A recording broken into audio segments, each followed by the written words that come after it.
Personal na nagsorry si Senator Ronald Bato de la Rosa kay Senator Raffy Tulfo matapos nitong mag-walkout sa pagdinig kahapon.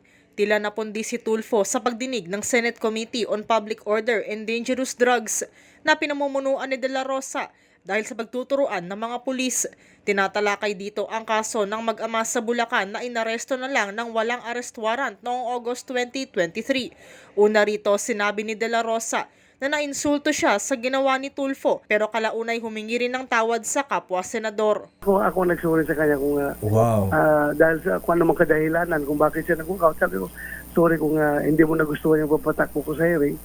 At sana huwag ka magtampo naman kagad at pwede naman tayo mag-usap. Yun lang ang sinabi ko sa kanya. Wow, ikaw pa ang lumapit at nag-apologize, nag-sorry sa kanya.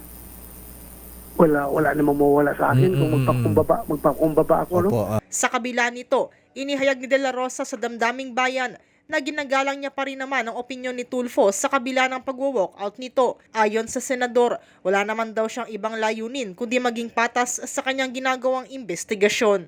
Well, kung yan ang kanyang pananaw, respetuhin ko pa rin yung kanyang pananaw. Basta records will bear me out sa history ng Philippine Senate siguro.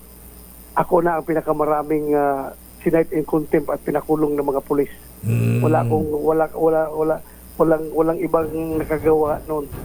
Kung ilang pulis na naipakulong ko dahil nakita ko talagang dapat ikulong dahil mga sinungaling, mga siraulo, mga abusado na pulis, talagang pinakontempt ko at kinulong sa Senado. Para sa MBC TV Network News, ito si Nicole Lopez. Sama-sama tayo, Pilipino.